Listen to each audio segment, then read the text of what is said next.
ये टुटपुंजिया नेता है, कांग्रेस के अध्यक्ष थे बिहार में, और उस पार्टी के पीठ में छुरा घोंप के मंत्री बनने के लिए तब कांग्रेस छोड़कर ये आदमी आकर जदयू में शामिल हुए।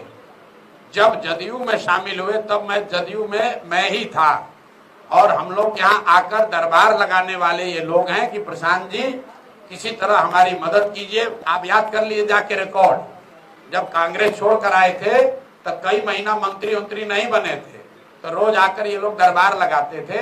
ऐसे लोगों पर बोलने की हमको जरूरत नहीं है। ये वो लोग हैं जो दलित होने के का दावा करते हैं। कितने वो दलित हैं ये आपको मालूम है, आप जाकर ये चेक कर लीजिए कि कितने दलित हैं।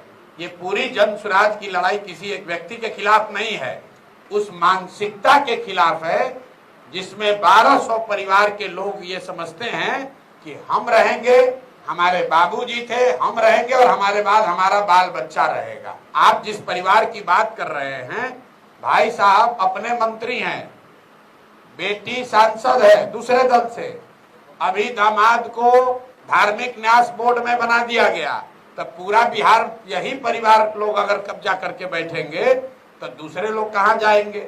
और अगर इतने ही आप काबिल हैं, बताया कि हम जितना प्रशांत किशोर का उम्र है इतना दिन से हमारा परिवार राजनीति करता है, ये बिल्कुल ठीक बात है। जितनी मेरी उम्र है उससे ज्यादा समय से ये लोग राजनीति कर रहे हैं, और इसीलिए बिहार के कुव्यवस्था के लिए सबसे बड़े जिम्मेवार है।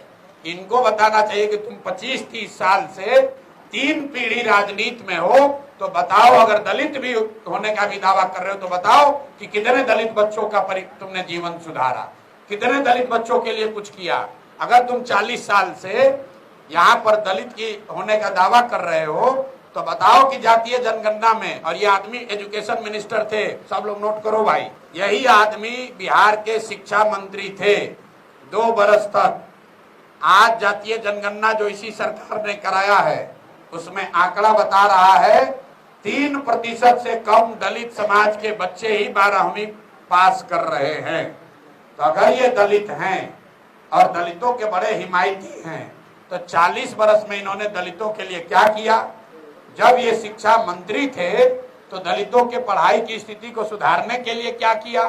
अरे भाई, दलित होने के नाम पर रिजर्व सीट से लड़ते हो, और अपने पिताजी के नाम पर आप आए और आपके नाम पर आपके दूसरे पीढ़ी के बच्ची और दामाद आ रहे हैं, उसके बाद उनके बच्चे आएंगे।